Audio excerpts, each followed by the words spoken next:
Start me up. Stop the presses. Casey Stoney has dropped her first Canadian women's national team roster. And can we actually talk about, before we say anything, man, the scar tissue of previous call ups. We're celebrating things, but you know what? It's okay. We're in a different era. Let's talk about this roster. Roll the clip.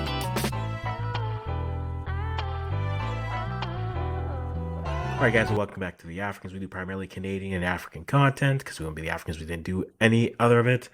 So if you like this type of content, give us a like, comment, subscribe, turn on notifications, all the fun things because algorithm. And let's get to the point here. We have the women's national team of Canada have dropped their first roster with Casey Stoney. Also, side note, am I going to make Rolling Stones references here or Casey in the Sunshine Band? One of the two, guys. Let me know in the comments below. But we have our first roster, and it is an interesting roster to say the least. It's interesting because this is the roster that's going to be playing at the Pinatar Cup.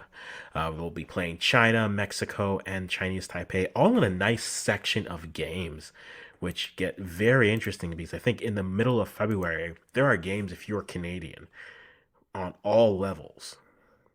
Minus the U15s, there are games that are basically happening everywhere, and it's rather exciting to talk about and realize.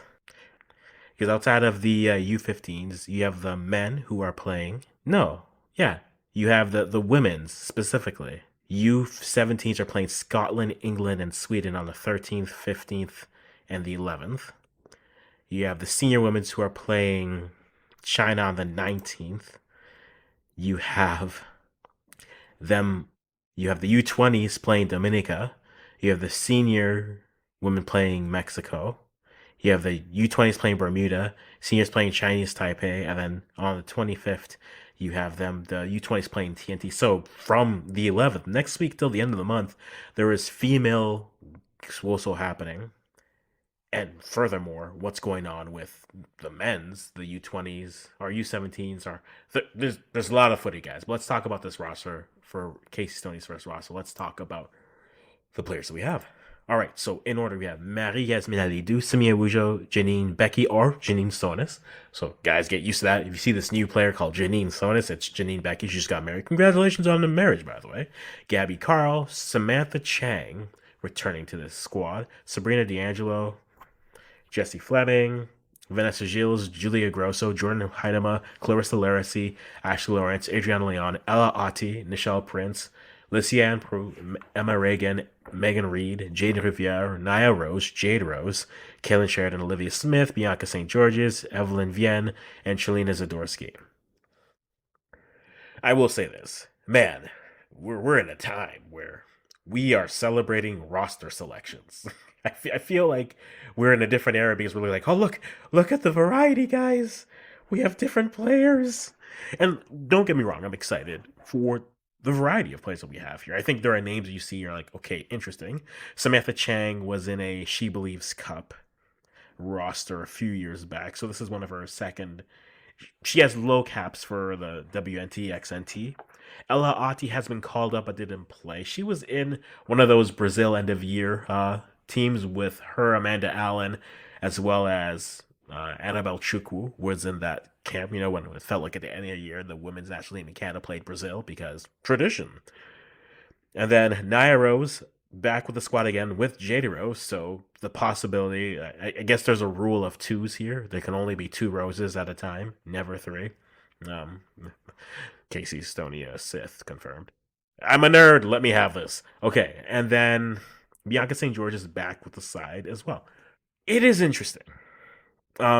I always like to look at rosters and say, what does this tell me about what we can see from Casey Stoney? To me, I think there's one particular group that I'm fascinated by. And because it is a new eye looking at it, there are players that you almost feel like, okay, they have a new lease on life. Bianca St. George's gets a clean slate look as a fullback could be interesting because the fullback position it is very competitive, right? You have Ashley Lawrence, you have Jade Riviere, you have Gabby Carl, you have Sydney Collins, who is still injured. Now you bring in Bianca St. George's with an Ella Ati. It could be very interesting to see how she divvies up these minutes. Interestingly, but for me, the position group that I'm most interested in is the midfielders. I think outside of Jesse Fleming and Simia Wujo, I think the battle for midfielder number 3, 4, and 5 are up. Quinn, they're still recovering from their injury. You would assume that they would be part of the side in future camps. I don't know if that's necessarily guaranteed for them. And so when you look at players like Samantha Chang, you look at a player like Emma Reagan, Megan Reed.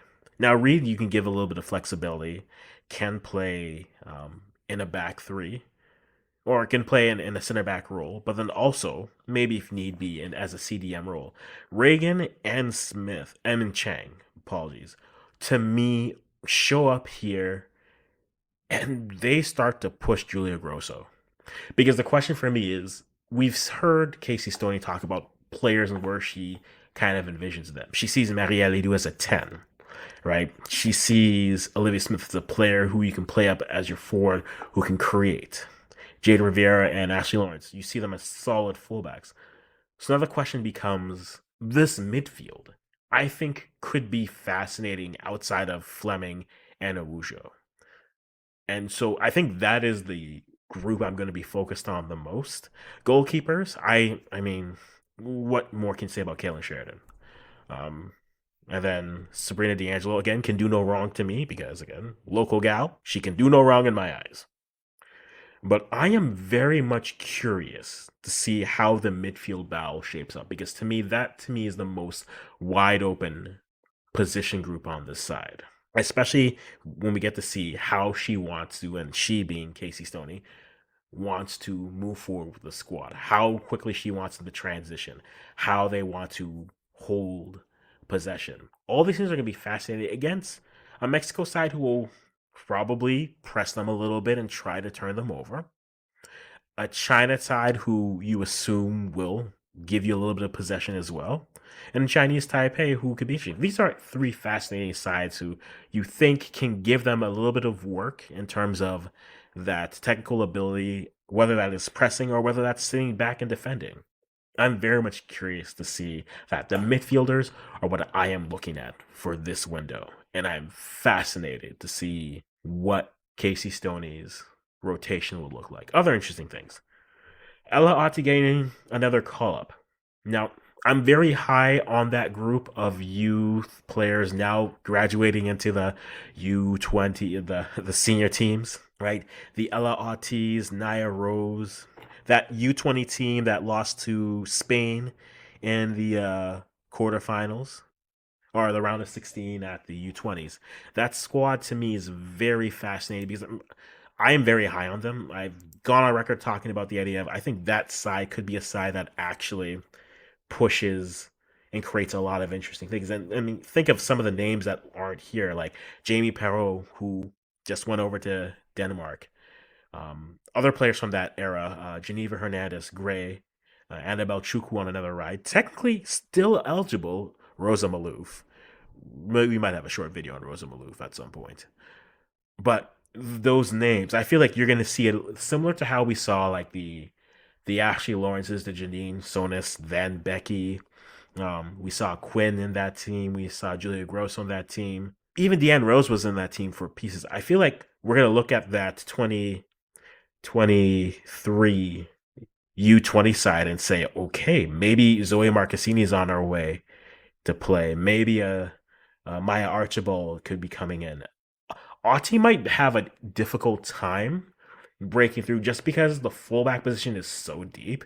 Like we just saw Zoe Burns go over to France for the Darkness, so we know she's gonna be playing at a nice league there. Fullbacks is gonna be a tough position to break in. I think if you're looking at this roster, either being an exceptional forward, because if you're looking at the forward ranks for Canada, yes, you don't have a Chloe Lacasse here. You have Evelyn Vienne, who is on this side.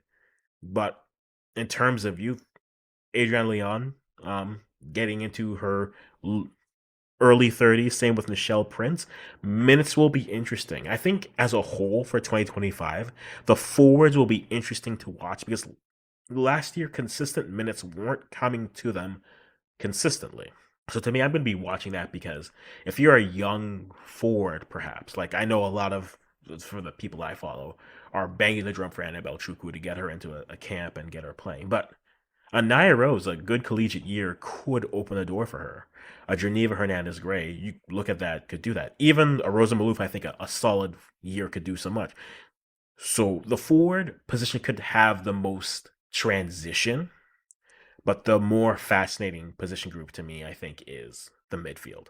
Because I think outside of those first two, Fleming and Ujo, I think you have players who could be fighting for either a third midfielder role or to be that first midfielder off the bench, depending on what role they're looking for.